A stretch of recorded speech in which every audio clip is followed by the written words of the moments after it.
Okay, in this video what we're going to do is show you how to get started on the Keystone library project. And if you open up the building file that's in your Google Classroom and download it, making sure that you do a save as and save it into your H drive so that it doesn't get lost on your computer. Now when we start this, if we go to level 1, you can see before we do that that our columns are exposed. And depending on your style of your library and what you want to do, you could leave your columns exposed, but if you'd like to enclose your columns in some sort of wall so that it hides them, the way to do that is let's go to level 1.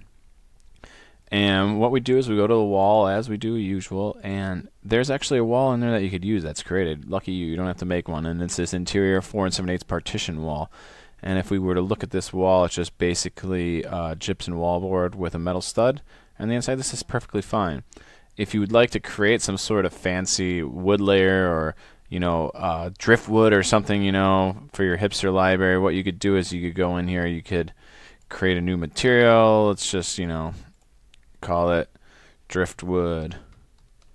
And let's use our render appearance. Let's go to our appearance and replace the asset. And I know in the siding, I know in the siding folder there is this batten board that looks kind of neat, and I'm going to use that.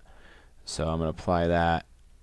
Okay, and there's my driftwood, and then just to make my life easier, I'm going to put it on the other side. There we go. So I have my driftwood woods. So when I go and I should have duplicated this, but when I go to create this wall, some of you guys might want to even do this. If you wanted to make like a column with like a pillar, I could use a circle and I could just go around it like this, enclosing my entire I-beam in the middle. Okay, maybe you're into this. I could use like a pentagon going around it, enclosing it. If you wanted to do just a simple rectangle, I would just start with a line, and you got to think about how high you want it to go up. If you remember, the walls are 20 feet. You could have it go all the way up to your second level. I like mine just going up partially, so I'm going to do 12 feet.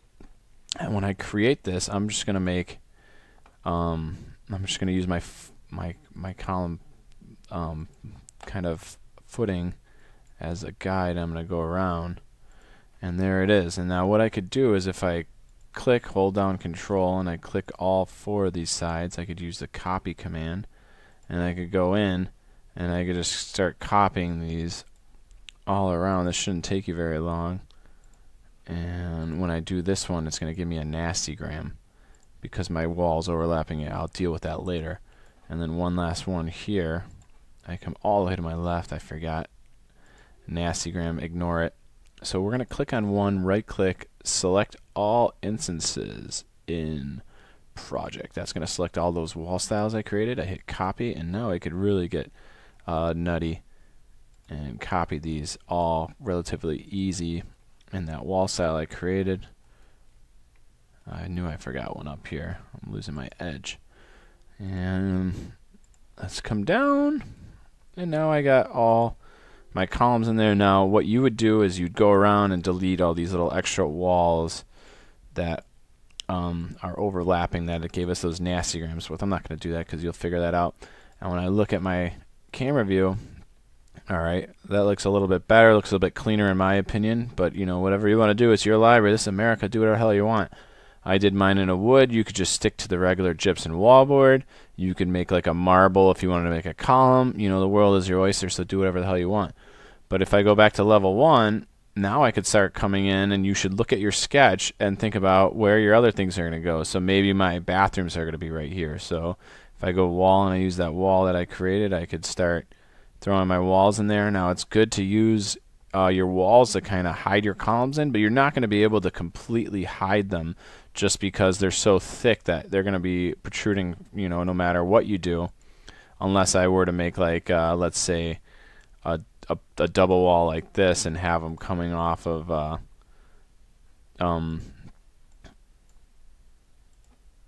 this side.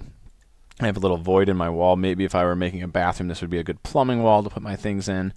Alright, but you're just going to start dividing up your spaces and laying out what you had wall-wise for your plan. Now remember, we're going to put curtain walls in, but every curtain wall still needs a host wall. So if you want a wall that's going to be windows, you're still going to use your walls as a guide to align those two. So keep that in mind. The step it goes though is make sure your exterior walls are set up, do your interior walls, and then we put doors and windows. Then we put components. So don't get crazy and start putting like bookshelves in when you got no walls. All right, but that's how you should really get started and start laying out your rooms using your wall. Use your sketch as a guide. You don't have to follow it exactly, but it should be a guide to where things are going to go, looking at the requirements of your project.